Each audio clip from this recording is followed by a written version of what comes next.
Le jet d'eau, on l'appelle la dame blanche et on sait lorsqu'elle se couche, on a vraiment l'impression que c'est une fée un peu bizarre et en ce moment on doit vraiment rentrer immédiatement au port. La Dame Blanche, cette compagne mystérieuse de ces hommes et femmes du lac qui entretiennent notre rade. Daniel Zuber est l'un de ces marins d'eau douce. Aujourd'hui, il nous présente son métier, sa passion. Bienvenue dans Leur Territoire, le podcast de Genève Environnement qui vous fait découvrir les métiers des passionnés de notre région.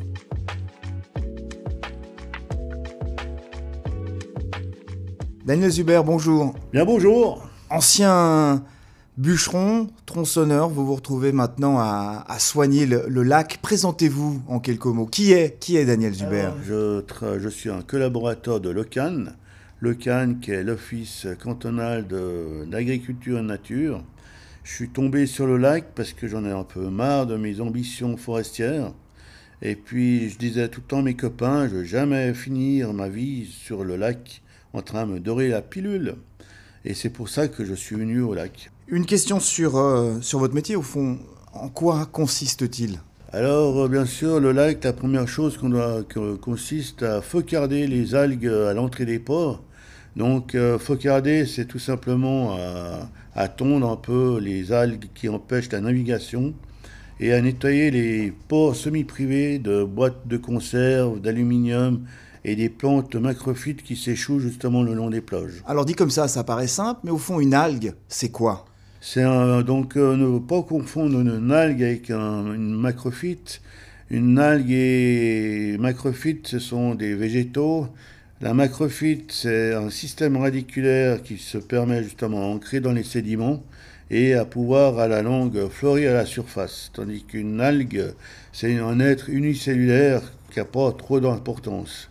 Par contre, justement, les macrophytes, elles ont justement un rôle hyper social dans un sens, c'est que ça permet à oxygéner le lac et à faire des protections, des caches pour les petits poissons. Combien d'algues on recense dans le lac ? Alors, normalement, il est recensé entre 18 et 20 algues sur le lac Léman.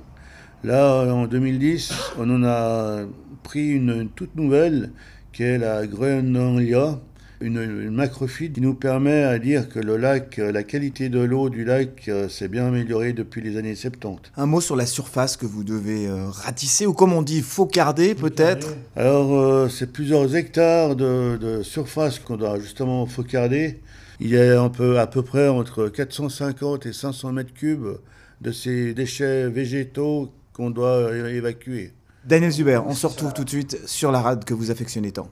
Leur Territoire, le podcast de Géant Environnement.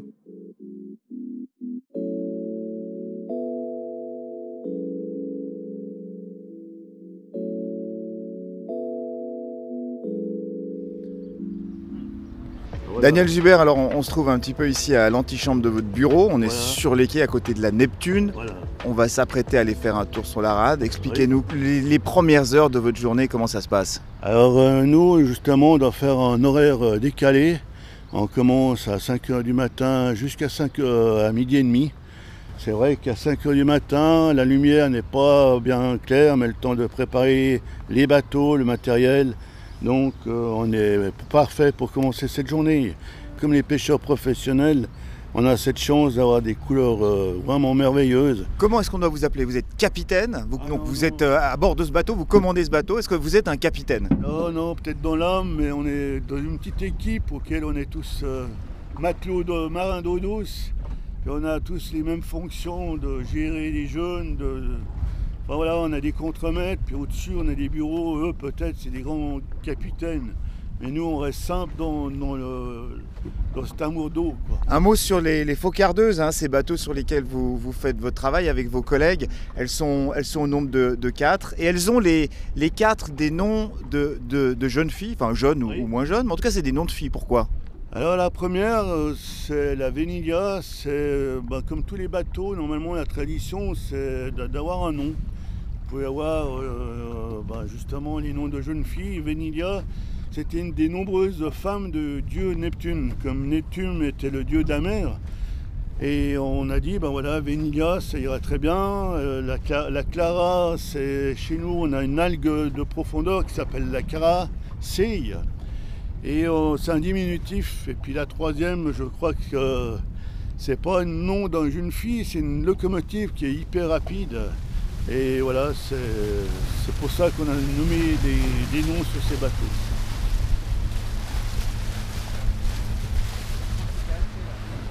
Nous voilà sur la rade, il est un peu plus de 10h du matin, le soleil est déjà bien haut dans le ciel. On est un peu chahuté sur cette petite faucardeuse qui prend les vagues de plein fouet. On se rend maintenant à côté de la perle du lac, vers ce filet de compostage qui récupère les algues qui ont été prélevées au fond de la rade.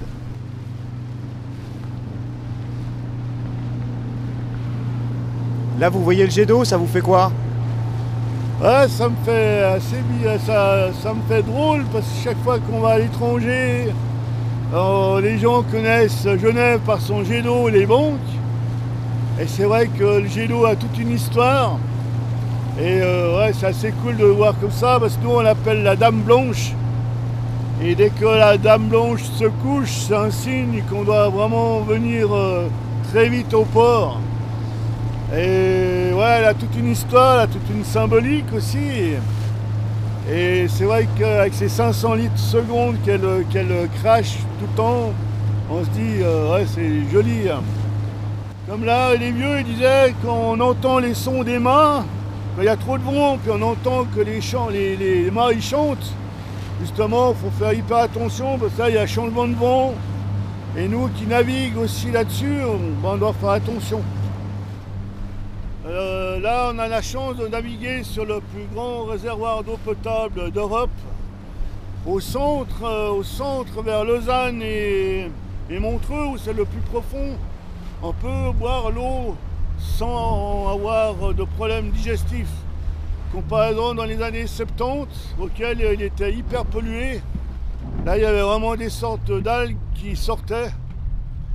Et maintenant, c'est vrai qu'on a des nouvelles algues qui viennent, qui nous montrent que le lac commence à être une meilleure qualité de l'eau. L'algue définit la qualité de l'eau du lac ? Oui, tout à fait. Et on doit préserver, avant, dans les années 2000, 1990-2000, on fauchait n'importe où, n'importe comment, on était presque payé à la tonne. Puis là, en allant avec un bureau d'études, ils nous ont dit qu'on faisait vraiment des grandes bêtises en fauchant n'importe quoi et n'importe comment. Donc depuis 2004, on a sauvegardé des grandes macrophytes, on appelle ça des grandes feuilles, comment on appelle ça, les grandes algues à grandes feuilles, et on appelle ça des grands herbiers. Et ces grands herbiers, ils ont trois fonctions assez importantes.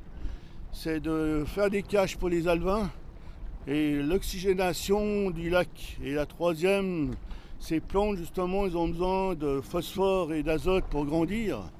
Et comme maintenant ce lac devient de plus en plus propre, on essaie justement de préserver ces grands herbiers.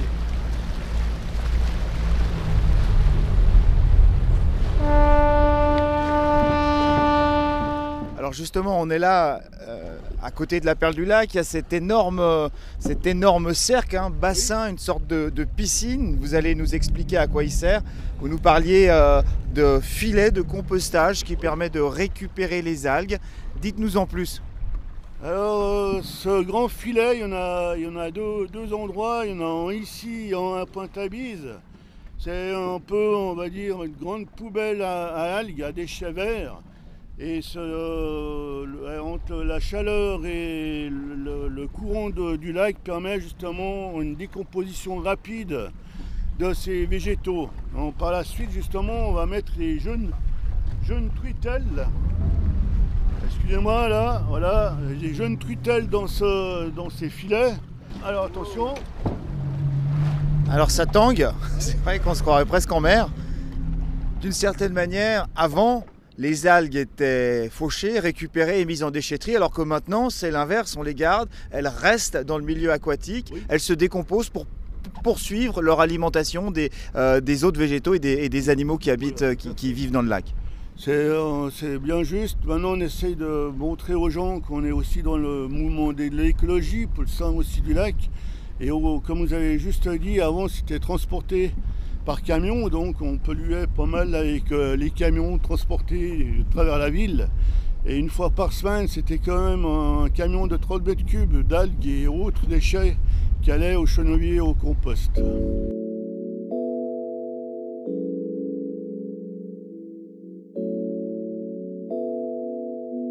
Daniel Zuber, ça paraît assez simple. Pourquoi est-ce qu'on n'y a pas pensé avant ? Pourquoi est-ce qu'avant on ne s'est pas dit, mais tiens, au fond ces algues doivent se décomposer pour rester dans le cycle de la vie et de la nature ? Alors justement, il y a quelques années en arrière, nos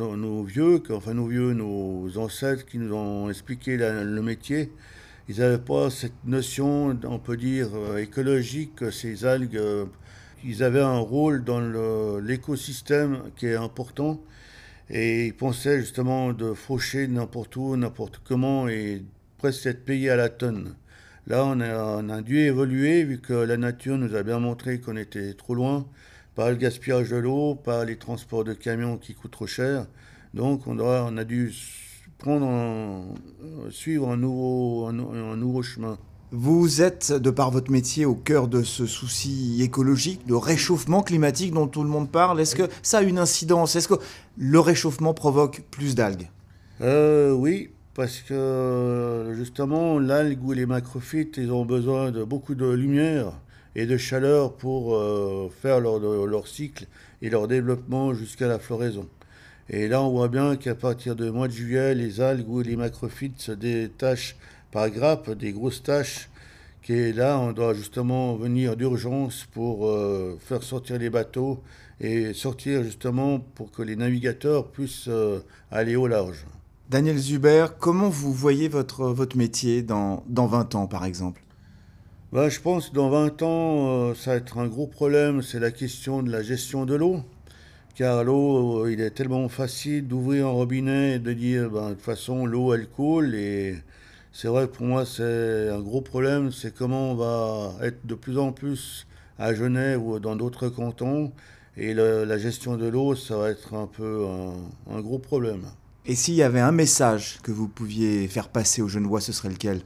Mon message, c'est justement préserver l'eau, ne gaspillez pas l'eau, car on a de la chance d'être sur un grand étang, qui est le plus grand réservoir d'eau douce d'Europe. Daniel Zuber, merci beaucoup. Merci de nous avoir emmenés dans votre univers. Merci d'avoir participé à ce podcast Leur Territoire. Merci bien à vous de m'avoir accepté.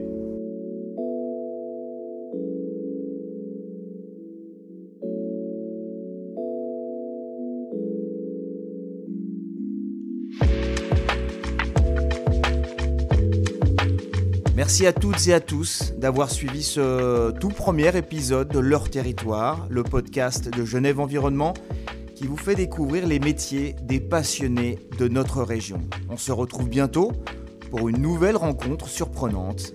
D'ici là, portez-vous bien et gardez vous aussi la passion pour votre territoire. À bientôt.